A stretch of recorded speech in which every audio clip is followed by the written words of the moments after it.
En aquel tiempo, entre los que habían venido a celebrar la fiesta, había algunos griegos.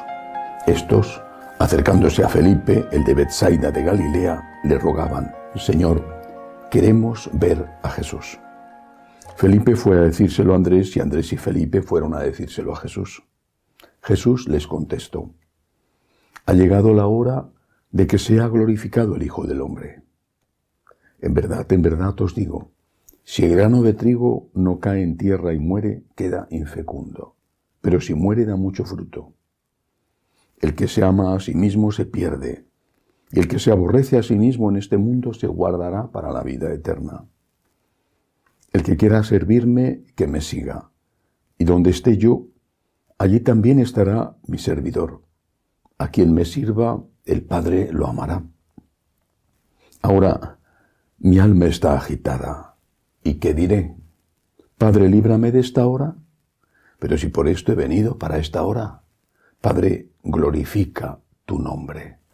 Entonces vino una voz del cielo: «Lo he glorificado y volveré a glorificarlo». La gente que estaba allí lo oyó, decía que había sido un trueno, otros decían que había hablado un ángel. Jesús tomó la palabra y dijo: «Esta voz no ha venido por mí, sino por vosotros.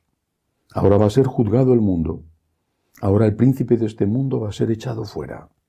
Y cuando yo sea elevado sobre la tierra, atraeré a todos hacia mí». Esto lo decía dando a entender la muerte de que iba a morir. Palabra del Señor. Gloria a ti, Señor Jesús. Hace años, muchos años, cuando tenía más tiempo de leer que ahora, leyendo a Léon Bloy, el escritor francés, el autor de La salvación viene de los judíos, leí algo que en un primer momento me pareció ofensivo, y eso que Bloy era un hombre católico, un católico provocador, pero católico convencido, radical, exagerado, católico convencido.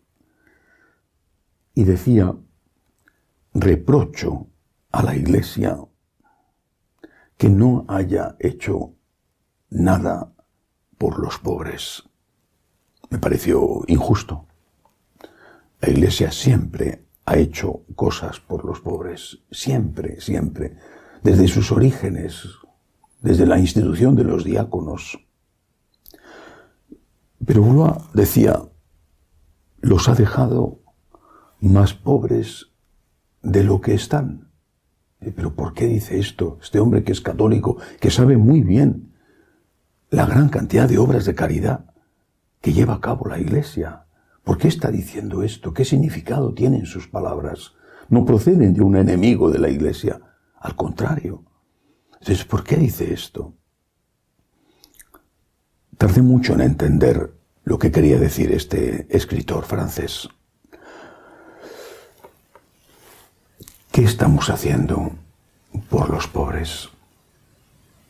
Estamos dándoles de comer en la medida en que podemos, y cada vez podemos menos, porque cada vez la Iglesia tiene menos recursos. Las parroquias están en muchísimos sitios arruinadas y ya no tienen ni para pagar la luz o la manutención mínima de los sacerdotes. Pero cuando hacemos algo, ¿qué estamos haciendo por los pobres? Una gran red social. Escuelas, muchas escuelas gratuitas, hospicios, hospitales. Por supuesto, la acción de Cáritas, que es extraordinaria. Tantas y tantas obras de caridad. Pero solo hacemos eso.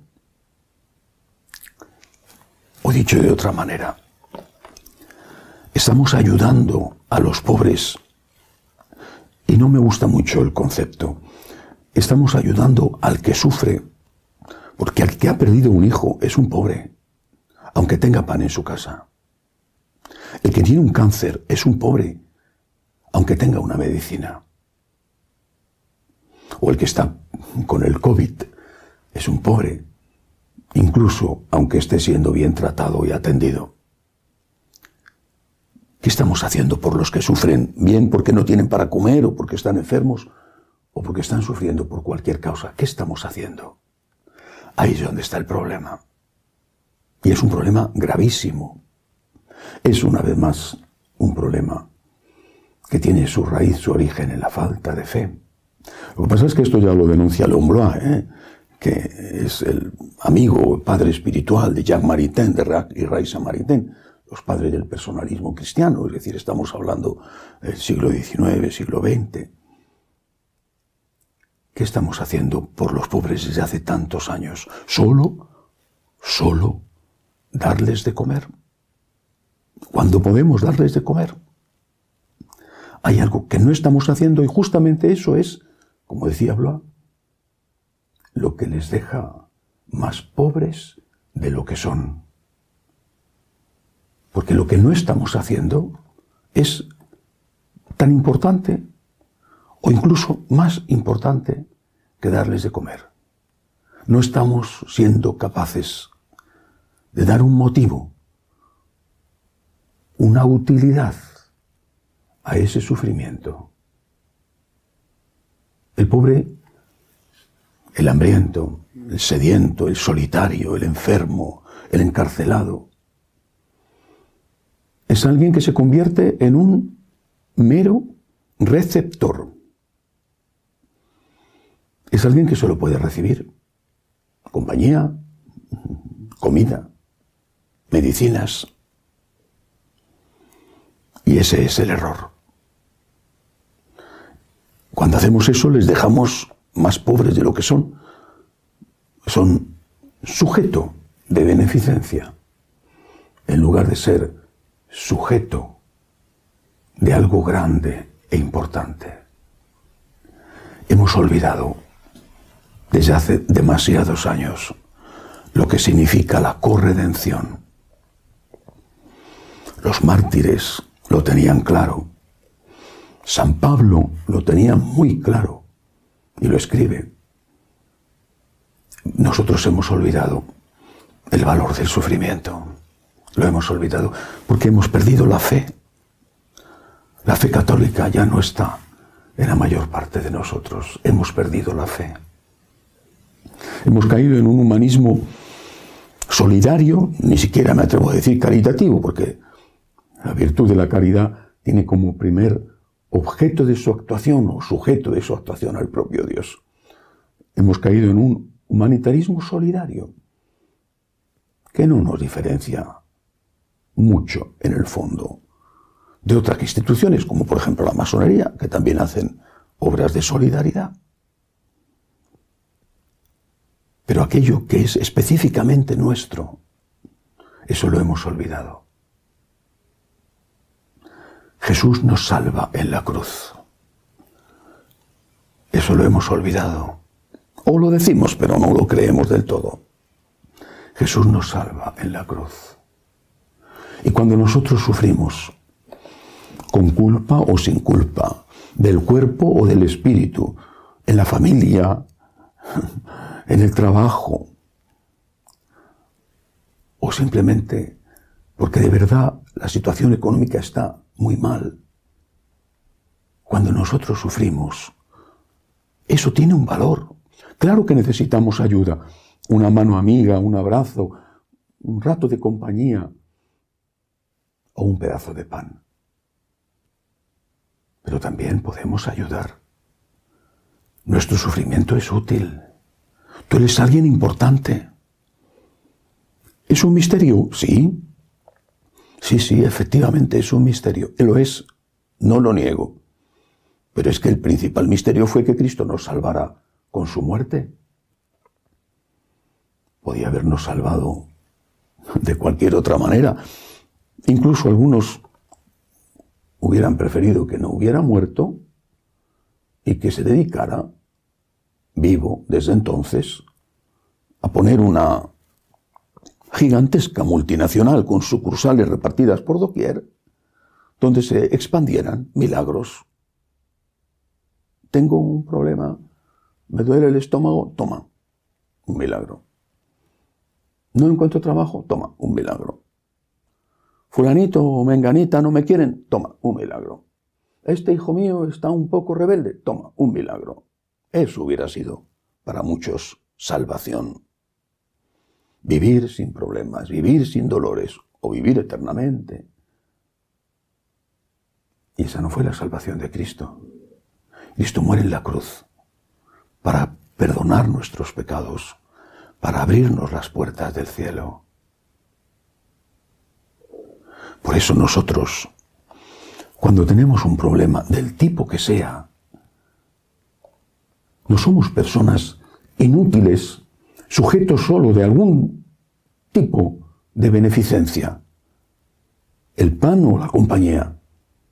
Somos personas utilísimas, porque podemos ser corredentores con Cristo. Es decir, podemos colaborar. Y Él no es más que una gota de agua, esa pequeña gota de agua que el sacerdote añade en el cáliz durante el ofertorio. Ya lo sabemos, Cristo es el Redentor, pero somos corredentores. Mi sufrimiento, aceptado, ofrecido, es un sufrimiento corredentor. Repito, lo hemos olvidado. ¡Qué triste! Hemos dejado a los pobres más pobres de los que son, porque no les hemos enseñado que lo suyo sirve.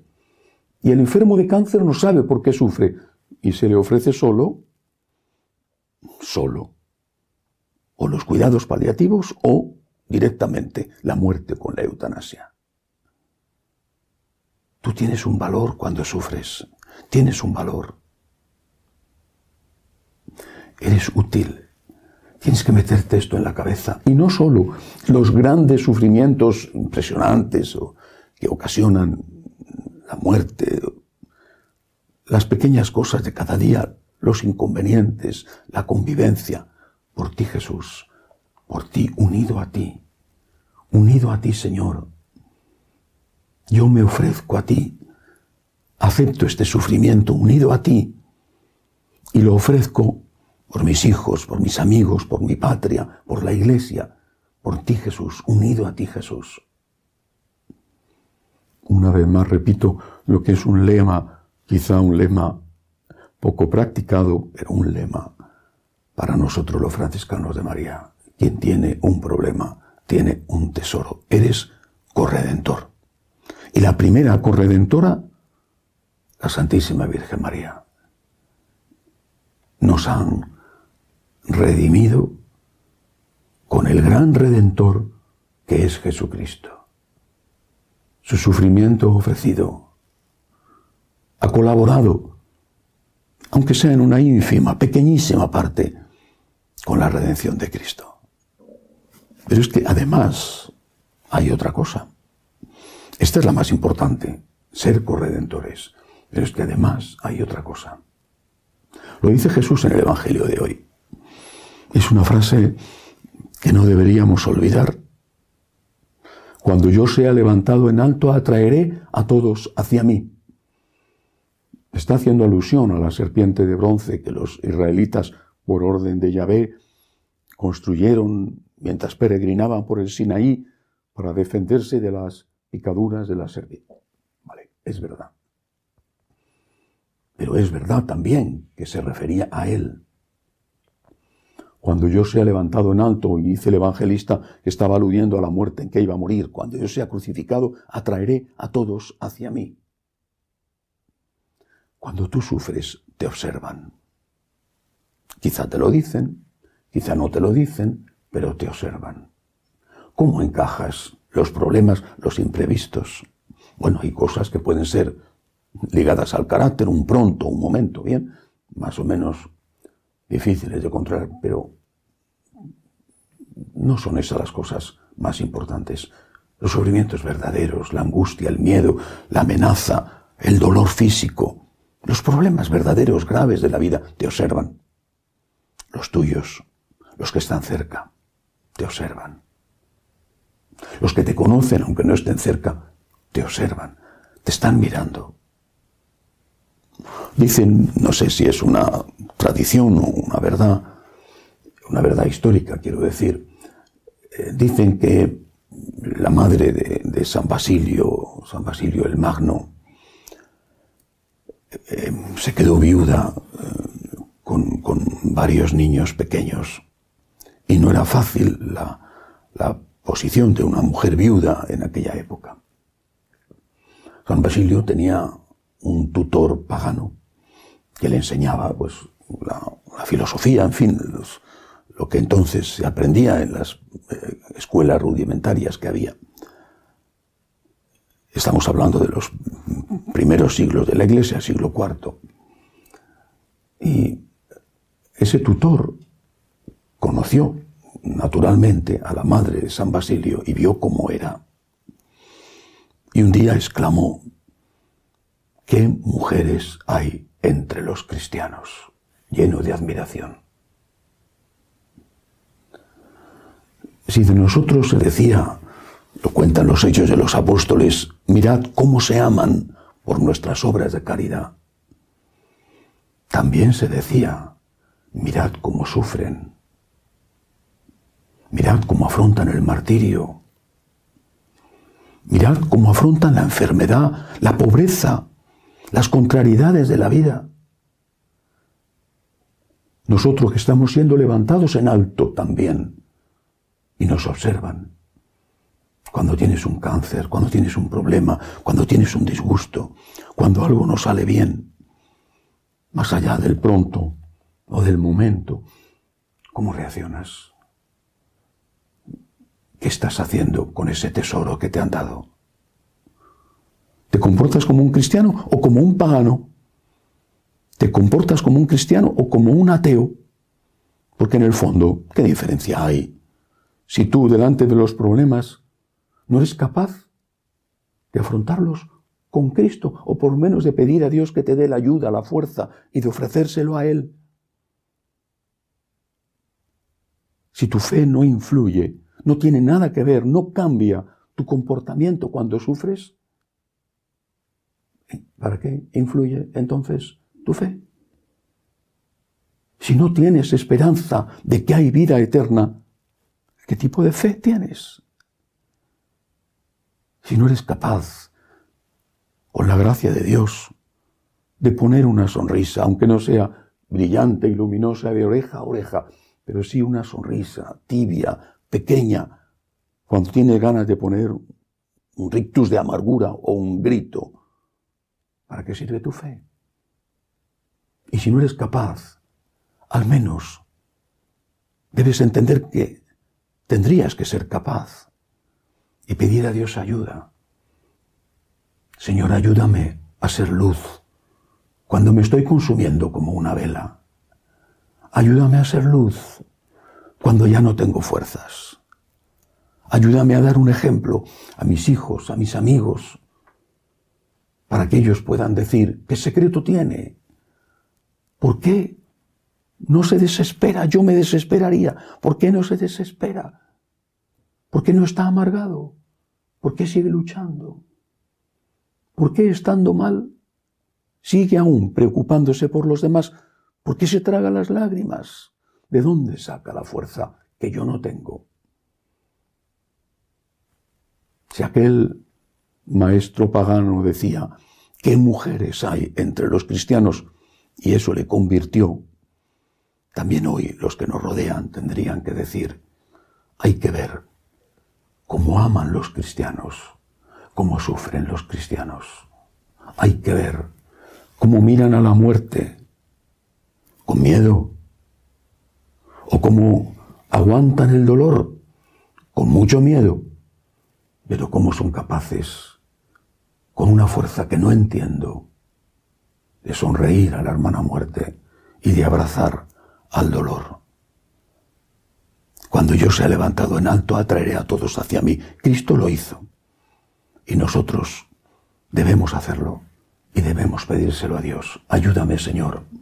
Dame la fuerza para ser corredentor tuyo, para entender que cuando tengo un problema tengo un tesoro, y para ser luz que ilumine a los demás y les enseñen el camino hacia ti. Que así sea.